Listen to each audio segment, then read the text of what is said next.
ইলাল জান্নাতি ওয়াল মাগফিরাতি বিইذনিহি ওয়া ইউবাইয়িনু আয়াতিহি লিন-নাসি লাআল্লাহুম ইয়াতাযাক্কারুন। আল্লাহ ডাকতে বললেন, নবী গো, ইয়া রাসূলুল্লাহ, ইয়া হাবিবাল্লাহ, নবী আপনি তামাম দুনিয়ার মানুষদের জানিয়ে দাও, কোন মানুষ যদি আমি আল্লাহর আহ্বান মেনে নেয়, আমি আল্লাহর ডাকে সাড়া দেয়, পুরস্কার দুইটা। এক নম্বর পুরস্কার, আমি আল্লাহ গুনাহ মাফ করে দেব। দুই নম্বর পুরস্কার, আমি আল্লাহ আমল নামায় জান্নাত দিয়ে ধন্য করে দেব। যেরকম সুবহানাল্লাহ। আমার মুসলমান বাবাজি, আমার মুসলমান বন্ধুগণ, আমার ভাইরা, এই দুনিয়ার জমিনে অনেক মানুষ আমার আল্লাহর কোরআনকে মানছে, অনেক মানুষ আমার নবীকে মুহাম্মদ করছে। এই দুনিয়ার জমিনে অনেক বেয়াদিনকে আমার আল্লাহ হিদায়াত দিয়ে জান্নাতের সার্টিফিকেট কপালে লাগায় দিছে। ও বন্ধুরে, আল্লাহ নবী যখন দুনিয়ার জমিনে আসলো, কোরআন নবীর উপর নাজিল হইল। আস্তে আস্তে আমার আল্লাহর নবী যখন কোরআনের কথাগুলো মানুষদের মাঝে বুঝাইতে থাকলো, কোরআনের সকল কথাগুলো মানুষদের মাঝে জানাইতে থাকলো, আল্লাহর কোরআনের কথাগুলো, আল্লাহর কোরআনের কথাগুলো মানুষ যখন বুঝতে থাকলো, বড় বড় বেঈমানদের মাথা নষ্ট হয়ে গেল, বড় বড় বেঈমানদের কলিজার ভিতরে আঘাত লাগলো, বড় বড় বেঈমানদের বাপ দাদার ধর্মের ভিতরে চুলকানি লাগলো। ও বন্ধু, আল্লাহ নবী জনাবে নবী মুহাম্মদুর রাসূলুল্লাহ সাল্লাল্লাহু আলাইহি ওয়াসাল্লামকে দুনিয়ার জমিন থেকে সরিয়ে দেওয়ার জন্য ও মুসলমান ইমানদার পরিকল্পনা লাগা দিল, গোপনে মিটিং লাগা দিল, গোপনে ষড়যন্ত্র লাগা দিল। ও বন্ধু, আল্লাহ রাব্বুল আলামিন পয়গম্বরকে হিফাজত করবে। আমার আল্লাহ বলেন, পৃথিবীর কোন মানুষ যদি কোরআনকে ভালোবাসে, আমি আল্লাহ তাকে হিফাজত করব। পৃথিবীর কোন মানুষ যদি আমি আল্লাহর কোরআনকে মোহাব্বত করে, যেমন আমি আল্লাহ কোরআন বানাইছি, এটার হিফাজত করার দায়িত্ব আমি আল্লাহ নিজ হাতে তুলে নিয়েছি। পৃথিবীর কোন মানুষ যদি আমি আল্লাহর কোরআনকে ভালোবাসে, ওই লোকটাকেও আমি আল্লাহ হিফাজত করব। জোরে বলেন কথা ঠিক কিনা? এরে মুসলমান, বলুন তো মুসলমান, এই কথাটা কার? আর একটু জোরে মুসলমান বলেন, কথাটা কার? এ বাবাজি, আল্লাহ নবী জনাবে নবী মুহাম্মদুর রাসূলুল্লাহ মানুষদেরকে বুঝাইতে থাকলো, লা ইলাহা ইল্লাল্লাহ মুহাম্মাদুর রাসূলুল্লাহ সাল্লাল্লাহু আলাইহি ওয়াসাল্লাম আল্লাহ ছাড়া এই দুনিয়ার জমিনে আর কোনো মাবুদ নাই, এই দুনিয়ার জমিনে আল্লাহ ছাড়া আর কোনো ইলাহ নাই, এই দুনিয়ার জমিনে আল্লাহ ছাড়া আর কোনো খাওয়ানোওয়ালা নাই, এই দুনিয়ার জমিনে আল্লাহ ছাড়া ফরমাওয়ালা নাই, এই দুনিয়ার জমিনে আল্লাহ ছাড়া দুনিয়ার জমিনে কেউ নাই। এই কথাগুলো মানুষদের মাঝে যখন বুঝাইতে থাকলো, গোপনে গোপনে মিটিং চালা দিল, মিটিং এর ভিতরে সিদ্ধান্ত করলো, মিটিং এর ভিতরে আবু জাহেল সিদ্ধান্ত দিয়ে দিল, সিদ্ধান্ত অটল করে দিল।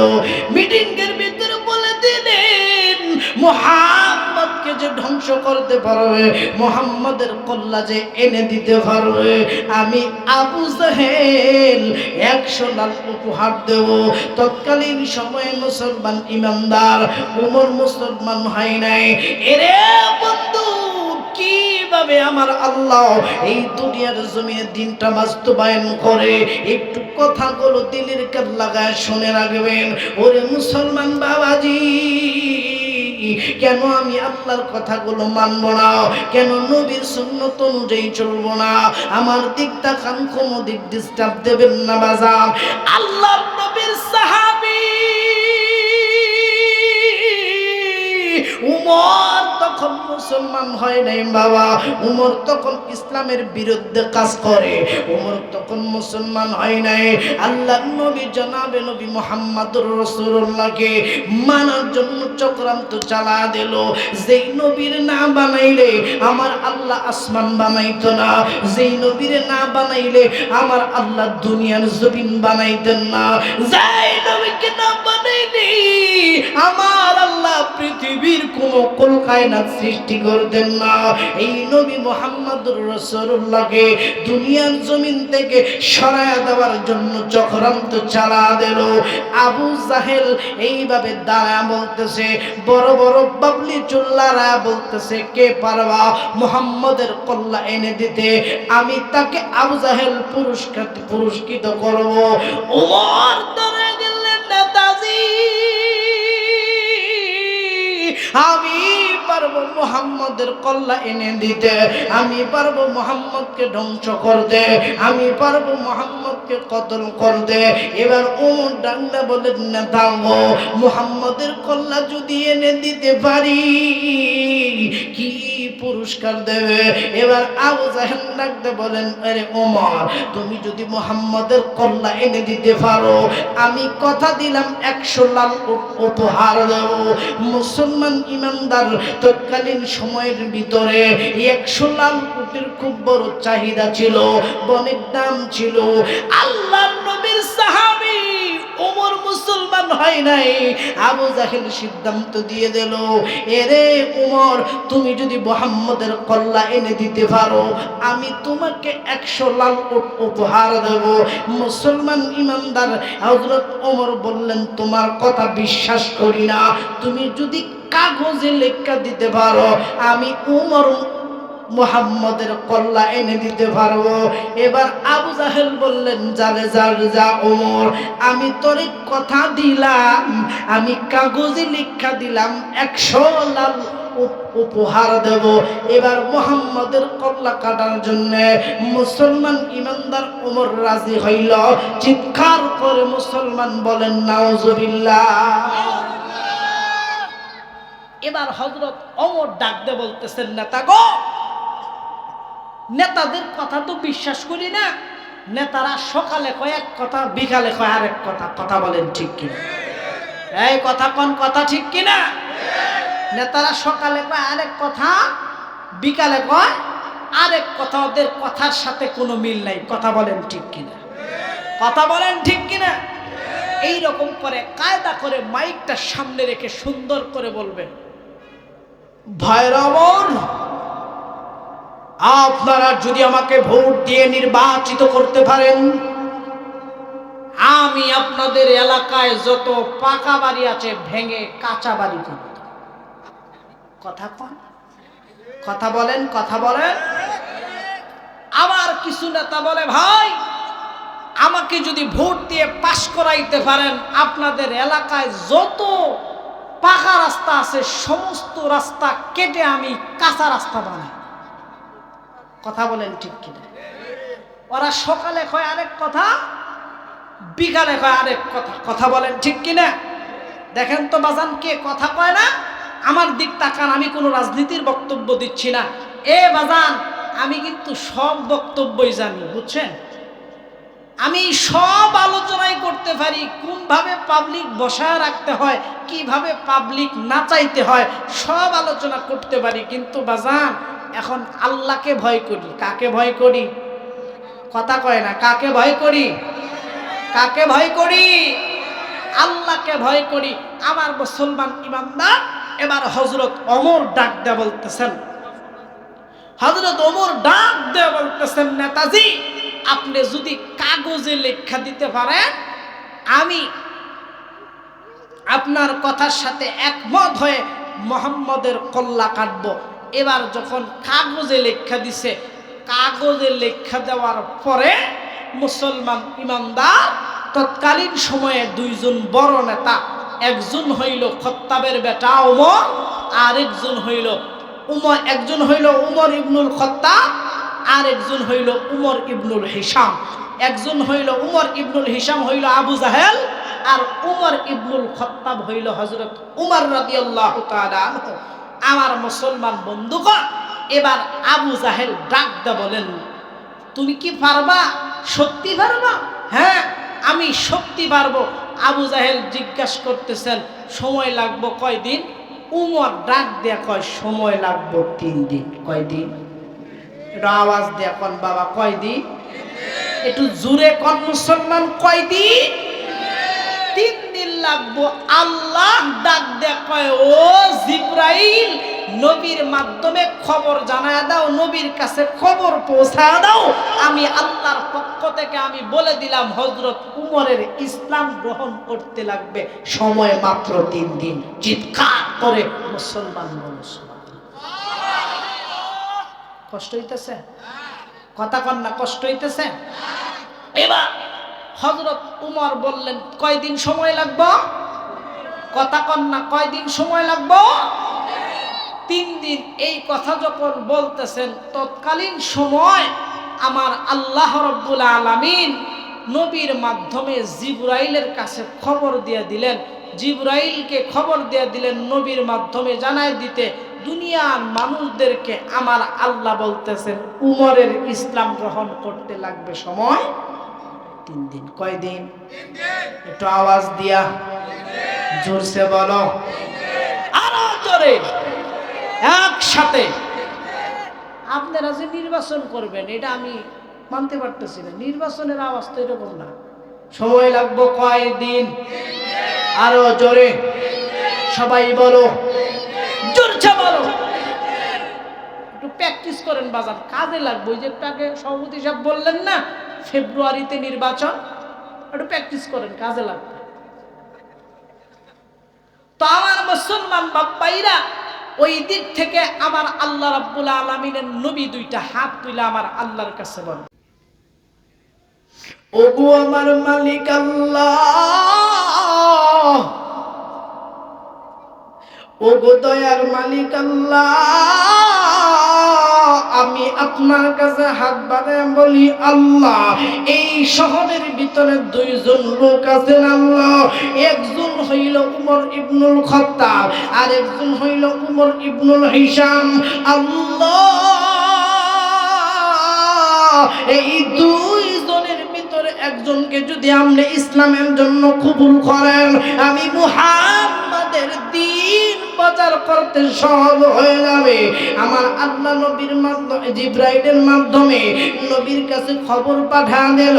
আমার আল্লাহ জানায় দিলেন, জিবরাইল বলে দাও আমি আল্লাহ নবীর দোয়া কবুল করছি, আমি আল্লাহ নবীর দোয়া কবুল করছি।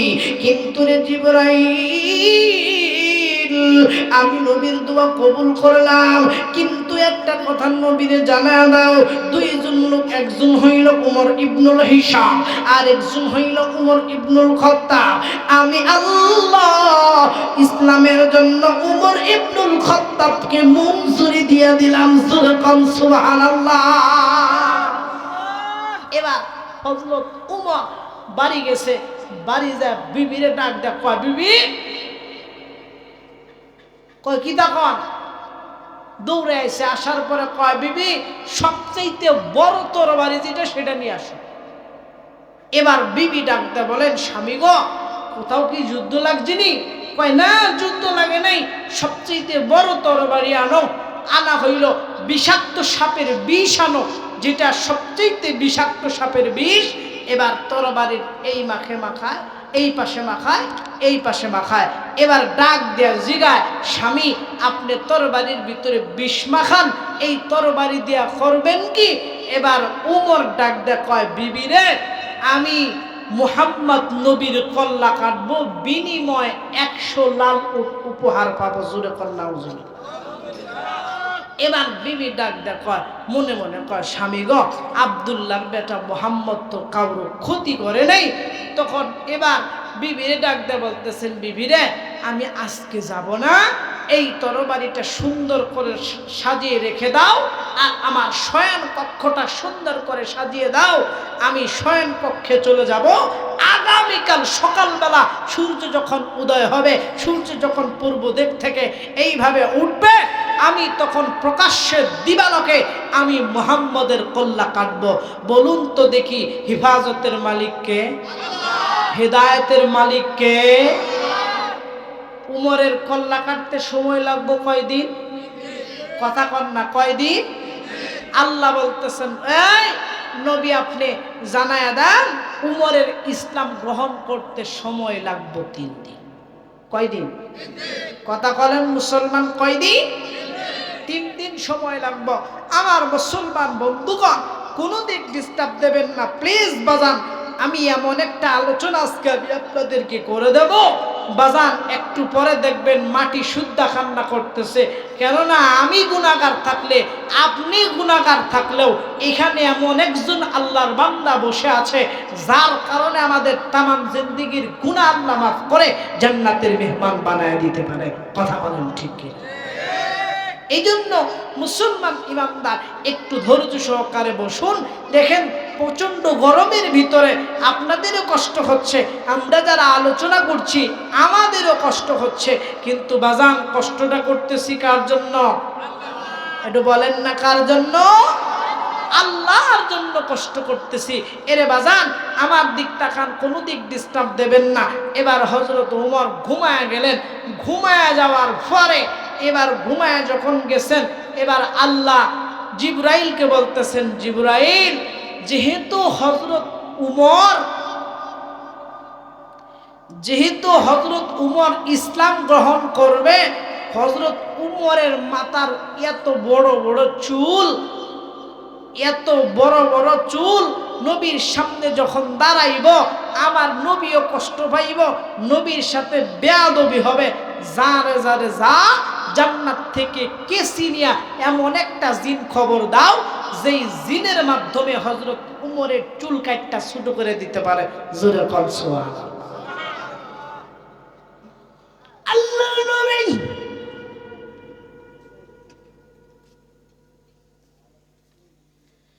হযরত ওমর আল্লাহর নবীর সাহাবী তখন মুসলমান হয় নাই। এবার আল্লাহর নবীর সাহাবী ওমর যখন ঘুমিয়ে গেছে, ওমর তখন বেদিন। এবার হঠাৎ করে দেখেন মাঝে মুসলমান ইমানদার মাঝরাইতে মুসলমান ইমানদার বিবি যখন ঘুমায় গেছে, স্বামীও ঘুমায় গেছে, ওমর ঘুমায়, ওমরের বিবিও ঘুমায়, ওমরের বিবি ঘুমায়, ওমর মুসলমান ইমানদার আমার আল্লাহ রাব্বুল আলামিন জিবরাইলের মাধ্যমে জিন খবর দিয়া চুলগুলো এরকম ছোট করে ফেলায় দিছে। এবার হযরত ওমর ঘুম থেকে জাগ্রত হইয়া একবার মাথার ভিতরে হাত দেয়, এত বড় বড় চুল ছিলেন, মাথার ভিতরে কোনো চুল নাই। বিবির ডাক দিয়ে বলেন, বিবিরা আমার মাথার কে চুল কাটলো? বিবি তো ঘুমায় গেছে। একবার দরজার খিলের দিকে তাকায়, আর একবার বিবির দিকে তাকায়, আর একবার মাথার ভিতরে হাত দেয়। এবার ডাক দেখো দরজার খিলও যেহেতু খুলে নাই, বিবিও ঘুমের থেকে ওঠে নাই। আমার মাথার চুল কাটলো কে? আমার মাথার চুল কে ফেলে দিল? এবার উপর ডাকতে বলেন, এই বিবি তাড়াতাড়ি ঘুম থেকে উঠাও। বিবি ঘুম থেকে উঠলেন, বিবি রে আমার মাথার চুল কোথায়? আমি বলবো কেমনে? আপনিও ঘুমান আমিও ঘুমাই, এই জন্য আমার আল্লাহ রাব্বুল আলামিন দেখেন না মুসলমানদের বিজয় কিভাবে করে দিলেন। এবার বিবি বলতেছেন, স্বামী জানি না। এবার ওমর ডাক দিয়ে বলতেছেন, বিবি রে আমার বিশ্বাস হইছে এই কাম আল্লাহর, এই কাম মুহাম্মদের আল্লাহ ছাড়া কেউ করতে পারে না। চিৎকার করে মুসলমান বলেন সুবহানাল্লাহ। এবার ওমর ডাক দিয়ে বলেন, বিবি রে আমি আজকেও যাব না, আগামী কালকে যাব। এবার সারাদিন চলে গেল, সকাল হয়ে গেল, সারাদিন চলে গেল, বিকাল চলে আসলো, রাত্রি যখন হয়ে গেল, এবার ওমর রাত্রি যখন ঘুমাইতে যাবে হঠাৎ করে বিবি আলাদা বিছানা করে, স্বামী আলাদা বিছানা করে। ওমর ডাক দিয়ে কয়, বিবি রে তুমি কেন আলাদা বিছানায় ঘুমাও? এবার বিবি ডাক দিয়ে বলেন, স্বামী গো গত রাত্রে কোন জঞ্জাল আইসা আপনার মাথায় চুল কাটছে? আমি হইলাম মহিলা মানুষ, আপনি হইলেন পুরুষ মানুষ। আমি যদি আপনার সাথে থাকি, আমি যদি আপনার সাথে সময় দেই, তাহলে আমার চুল যদি কেটে ফেলে, আমার চুল হইল আমার সৌন্দর্য। ও স্বামী আমি মানুষের সাথে মুখ দেখাইতে পারবো না। অতএব আপনার জায়গায় আপনি ঘুমান, আমার জায়গায় আমি ঘুমাই। ও বন্ধু, উমর ঘুমায়, উমরের বিবি ঘুমায়। উমরের বিবি যখন ঘুমায়, রাত্রি যখন গভীর হয়ে যায়, হঠাৎ করে হযরত উমরের বিবির ঘুম ভেঙে গেল। হযরত উমরের বিবি টুকরে টুকরে কান্দে। হযরত উমরের বিবির কান্নার আওয়াজে উমর ঘুম থেকে উঠিয়া বিবির কাছে গিয়ে বলেন, বিবি রে, তোমার চোখের ভিতরে কেন পানি? তুমি কিসের জন্য কান্না করতেছো জানতে চাই। ওমরের বিবি ডাকতে বলেন, স্বামী গো, আমি আজকে ঘুমের ঘরে আজীব একটা স্বপ্ন দেখছি গো স্বামী। যেই স্বপ্ন দেখার জন্য আমি কাঁদতেছি, যেই স্বপ্ন দেখার জন্য আমি কাঁদতেছি। ওমর বলেন, বিবি কি স্বপ্ন দেখছো তাড়াতাড়ি বলো। এবার হলো তো ওমরের বিবি ডাকতে বলেন, স্বামী গো, আমি ঘুমের ঘরে স্বপ্ন দেখলাম যেই নবী মুহাম্মদকে মারার জন্য আপনি তরবারির ভিতর বিষ মাখাইতেছিলেন, যেই নবী মুহাম্মদকে মারার জন্য দাঁড়ান তরবারি রেডি করছে, আমি স্বপ্নে দেখি সেই নবী মুহাম্মদের দরবারে যাইয়া আপনি হিলিয়া দুলিয়া আল্লাহর কোরআনের তেলাওয়াত করতেছেন। জোরে জোরে কন্যা মুসলমান সুবহানাল্লাহ। ওমর ডাকতে বললেন, বিবি রে, কে দেখতে বললো তোর এই স্বপ্ন? কে দেখতে বললো? বিবি, আমি আজও যাব না, আমি আগামীকালকে যাব মুহাম্মাদের কল্লা কাটতে। 2 দিন কিন্তু চলে গেল। পরের দিন যখন রাত্রি হয়ে গেল, ঘুমায় গেলেন। পরের দিন এবার সকালবেলা তরবারিটা হাতে লইয়া হযরত উমর যখন যাইতেছে, হঠাৎ করে একটা বালকের কান্নার তার আওয়াজটা তার কানে পৌঁছে গেল। বিবির ডাকতে জায়গায়, বিবি রে, আমার এই বাড়িতে কোন ব্যক্তি কান্না করে? আমার এই বাড়ির ভিতরে কারো সমস্যা হয়েছে কিনা, কেউ অসুস্থ আছে কিনা? এবার বিবি বলেন, স্বামী গো, আমার বাড়ির ভিতরে কোনো অসুস্থ লোক নাই, আমার বাড়ির রাখাল কান্দে। কেন কান্দে? ওমরের সামনে হাজির করা হলো। রাখাল ডাকতে বলেন, ওমর রে, এতদিন যাবত আমি আপনার বাড়িতে কাজ করি, কিন্তু আজকে 3 দিন হয়ে যায় আমি আপনার বাড়ির যে রাখালগুলো পালন করি, আমি যে আপনার যে দম্বাগুলো চড়াই, আমি যে আপনার যে বকরিগুলো আমি লালন পালন করি, উটগুলো লালন পালন করি, ও আজকে 3 দিন হয়ে গেল এই উটগুলো কোনো খানার ভিতরে মুখ লাগায় না। আমি যদি খানা টাইনে ধরি, উট বামে মুখ ফিরায় নেয়, বামে ধরলে টাইনে মুখ ফিরায় নেয়, এইভাবে উট এরকম খানা খায় না। ওমর ডাকতে বলেন, যাও যাও, খানাগুলো আমার সামনে হাজির করো। ওমর খানা ধরে উট খায় না, ওমর যেন খানা ধরে উট খায় না, ওমর যেন উমরকে যেন উট বলতে চায়, এরে আমরা উট হইয়া, আমরা এইরকম প্রাণী হইয়া আমরা পয়গম্বর নবীরে চিনতে ভুল করি নাই, তুই নবীরে চিনতে ভুল করলি। ও বন্ধু, ও মুসলমান বাপ্পাইরা, এবার হযরত উমর যখন চলে যাইতেছে, মুসলমান ইমানদার বন্ধু নাইম দৌড়ে আসতেছে। কয়, বন্ধু কোথায় যাও? কয়, যাই মুহাম্মদের কল্লা কাটবো। কারণ কি? মুহাম্মদের কল্লা কেন কাটবা? মুহাম্মদকে কেন তুমি দুনিয়া থেকে কতল করতে চাও? এবার উমর ডাকতে বলেন, বন্ধু, মুহাম্মদ এক আল্লাহর কথা বলে, মুহাম্মদ কালিমার কথা বলে, মুহাম্মদ কুরআনের কথা বলে, মুহাম্মদ আমার বাপ দাদার ধর্মে চুনকালি লাগায়। এ বন্ধু, এই জন্য মুহাম্মদের কল্লা কাটবো। এবার উমরকে বলেন, বন্ধু, যেই কোরআনের কারণে তুমি মুহাম্মদের কল্লা কাটবা, যায়া দেখো তোমার বোন ফাতেমার বাড়িতে ওই আল্লাহর কোরআনের তেলাওয়াত চলতেছে। জোরে জোরে কন্যা মুসলমান সুবহানাল্লাহ। এবার উমর ডাকতে বলেন, বন্ধুরে, তোর কথা যদি সত্য হয়, আগে আমার বোন ফাতেমার বিচার হবে, ভগ্নিপতির বিচার হবে, এরপরে আমি মুহাম্মদের কল্লা কাটবো। ও বন্ধু, ও মুসলমান বাবাইরা, এবার দৌড়ায় যখন ওমর যাইতেছে, ওমর যাওয়ার পরে যখন ফাতেমার দরজায় দাঁড়াইলো, দাঁড়ানোর পরে ফাতেমার দরজা থেকে, ফাতেমার ঘরের থেকে আওয়াজ আসতেছে,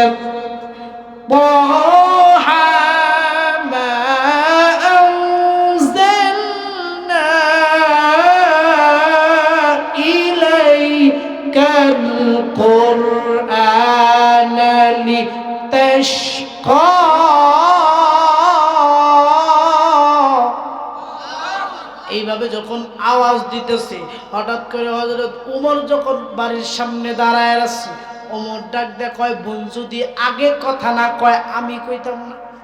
এরকম কিছু লোক আছে না, বউ যদি কথা না কয়, বউ চিন্তা করে স্বামী যদি আমার সাথে হ্যালো হাই হ্যালো না কয় আমি স্বামীর সাথে কথা কইতাম না। স্বামীও বেচারা চিন্তা করে, বউ এত কষ্ট করে লালন পালন করে খাওয়াই, এত কষ্ট করে ফালি, আমি রিক্সা চালাই, গার্মেন্টস ফ্যাক্টরিতে চাকরি করি, বউ যদি কথা না কয় আমি কথা কইতাম না। তো কথার কথা আমার একটা কথা মনে পড়ে গেল, এক লোক চাকরি করে 50,000 টাকা, কয় হাজার, কথা কর না, কয় হাজার, 50,000, বউ পায় 50,000, স্বামীও পায় 50,000, তাইলে মাসে কত হইল, 1 লক্ষ টাকা। তো আচ্ছা বলেন তো দেখি, বাড়ির মশারি টানার দায়িত্ব কার? কথা কয় না, কথা কয় না। দেখেন তো, যে কথা কইব না হ্যাঁ মনে করেন বউয়ের সাথে মায়ের খায়, মনে বউয়ের ডরে কিছু কইতেছে না, কথা কন ঠিক কিনা? তো বাড়ির মশারির টানার দায়িত্ব কার? বউয়ের। তো এবার স্বামীও চাকরি করে, বউও চাকরি করে। এবার স্বামী বউ কইতেছে, তুমিও 50,000 টাকা বেতন পাও, আমিও 50,000 টাকা বেতন পাই, অতএব দুইজনের অধিকার সমান, আজকের মশারি তুমি টানাও। বউ কয় তুমি টানাও, স্বামী কয় বউ টানাও। দুইজনে লাগাইছে মনে করেন যে খাবারে হামদম। তো এক পর্যায়ে স্বামী বেচারা বসে রয়েছেন, স্ত্রী বলতেছেন, স্বামী তুমিও মশারি টানাও না, আমিও মশারি টানাই না, আচ্ছা আজকে এখানে যে আগে কথা কইব এই মশারি টানাই। সুরে তো হঠাৎ করে ঘরের পিছে বয়া থেকে এই কথাগুলো শুনছে। সুর চিন্তা করতেছে, কায়দা করে পাইছি সুযোগ আজকে, টাকা পয়সা যা কিছু আসে সব একে একে এক সুরাই আলমারি ভেঙ্গে টাকা নেয়, বউ কথা কয় না, স্বামীও কথা কয় না। তার এক সুর আইসা মনে করেন সুন্দর করে টেবিলের উপর 2টা আপেল কাইটা রাখছে, 2টা মালটা কাইটা রাখছে, আর 1 পেলা দুধ রাখছে। সুরে কয় পাইছি সুযোগ, জীবনে তো আর খাই নাই, আজকের শেষ খাওয়া খায়। তো সুরে খায় মারছে দৌড়। আরেক সুর আইসা মনে করেন শেষরা যখন সুর আইসা ভাতের পাতিল নিয়ে দৌড় মারছে, তখন ওই মহিলা ডাক কয়, নিছত নিছত যাই কিছু নিছত, ভাতের পাতিল নিস না, মুশারি না আমি টানাইব, ভাত না খায় থাকতে পারতাম না। এরকম আছে না নাই? আমার মুসলমান ইমানদার, আমার ভাববাইরা, যেই কথাটা আমি আপনাদের মাঝে বুঝাইতে চাইলাম, হযরত উমর যায়া দাঁড়ায় রয়েছে, বোনও কথা কয় না। হযরত উমর কয়, বোন যদি কথা না কয় আমি কথা কইতাম না। এবার হযরত উমর কথা কয় না, বোনও কথা কয় না।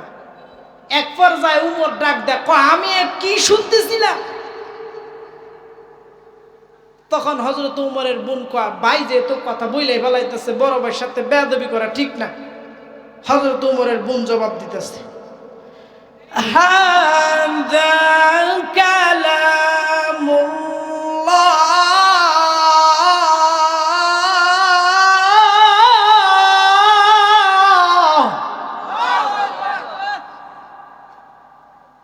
হযরত উমর কয় বুঝি নাই।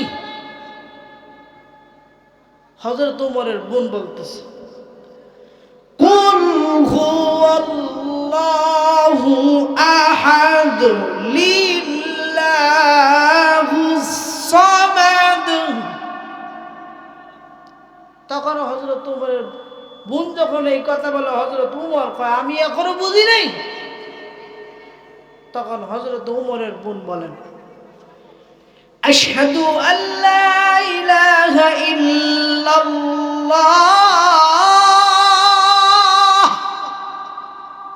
এই কথা বলতে দেরি হযরত ওমরের কোমর থেকে মাজা থেকে চামড়ার বেল বাহির করে বাড়ি দিতে দেরি হয় নাই, আঘাত করতে দেরি হয় নাই।